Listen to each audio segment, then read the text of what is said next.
Eu sou Mário Persona e essas são as respostas que eu dei aos que me perguntaram sobre a Bíblia.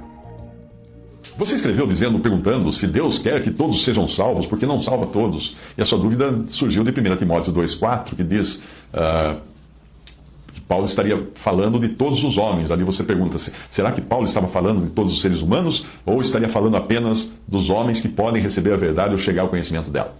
Bem, o desejo de Deus é esse para todos os homens, todos os homens. Nós não podemos isolar nesse versículo do contexto que fala do modo como nós devemos agir para com todos os homens, que são os versículos 1 ao 3. 1 Timóteo 2, de 1 a 4, vamos pegar o versículo, a passagem toda.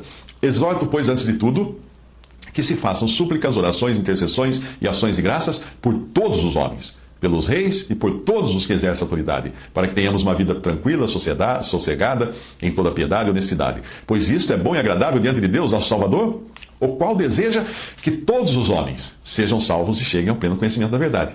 Algumas versões dizem todos os homens se salvem, mas a correta é essa forma, sejam salvos, porque nós sabemos que ninguém se salva a si mesmo. Nós somos salvos por Cristo. Considerando os versículos anteriores, fica claro então que aqui Paulo está falando da disposição que nós devemos ter para com todos os homens, que é também a disposição que Deus tem para com todos os homens. Mas nós sabemos que nem todos serão salvos. Este conhecimento pode nos levar a tratar alguns com menor atenção do que outros, ou limitar a pregação do Evangelho só àqueles que nós achamos que serão salvos, o que é um erro muito grave.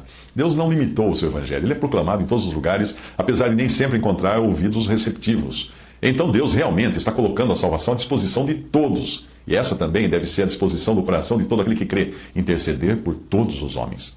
O assunto aqui não são os conselhos eternos de Deus, a eleição ou a predestinação, ou aqueles que o Pai dá ao Filho para que sejam salvos. O assunto aqui é a disposição para com todos os homens em graça, algo que é compatível com o amor de Deus, que não precisava salvar ninguém, afinal de contas, ninguém precisaria ser salvo. Mas Deus quis fazer isso, Deus quis salvar alguns. E deve ser também compatível com o amor que nós devemos demonstrar para com todos os homens. Deus fez a obra, enviou o seu Filho para morrer, ressuscitou o seu Filho dentre os mortos, abriu, por assim dizer, as inscrições para o céu. É pegar ou largar. Mas ninguém saberá se pegou ou largou. Pegou por ter sido escolhido antes da fundação do mundo ou antes de pegar, não é mesmo?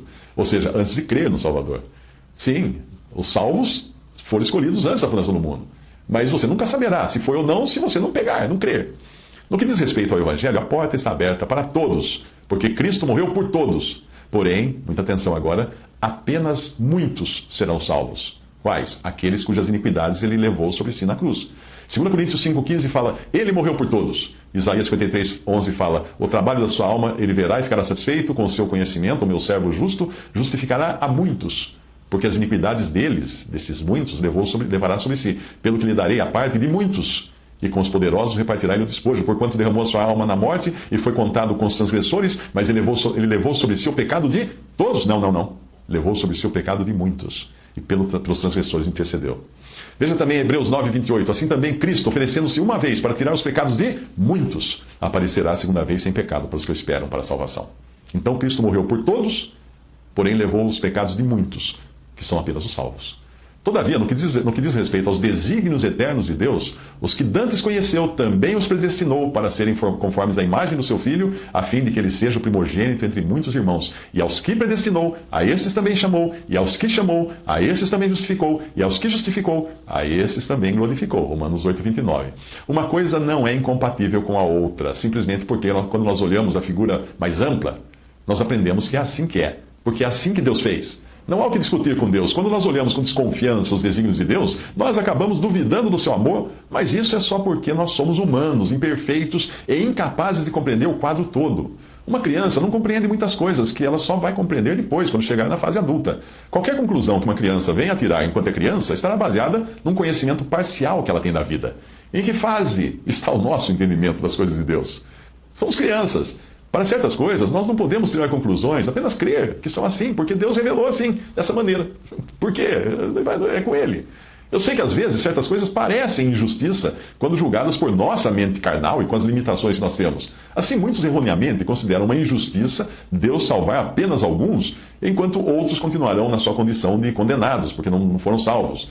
Mas se nós usássemos o mesmo tipo de julgamento, nós poderíamos muito bem considerar que é uma injustiça Deus salvar quem quer que seja. E a explicação é simples. Pela Bíblia nós sabemos que não há ninguém que busque a Deus. Romanos 3,11. Ora, falando humanamente, um salvo poderia muito bem reclamar: por que é que eu fui salvo se não era isso que eu queria? Não é? Como a nossa passagem de Timóteo está falando da disposição de Deus, do sentimento de Deus para com todos os homens, no que diz respeito ao Evangelho, ela não nos fala, a passagem não fala de eleição ou de predestinação, mas ela fala de responsabilidade, né? E é por isso que o versículo continua falando do conhecimento da verdade e de que há um só mediador. No final, nós descobriremos que aqueles que foram salvos não foram salvos por sua própria vontade, mas pelos desígnios de Deus e por graça somente.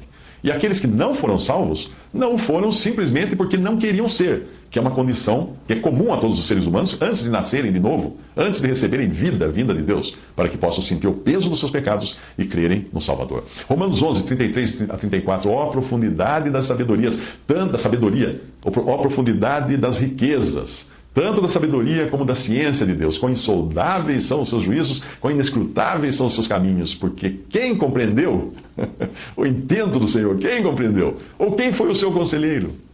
Como é que você vai tentar questionar os desígnios de Deus?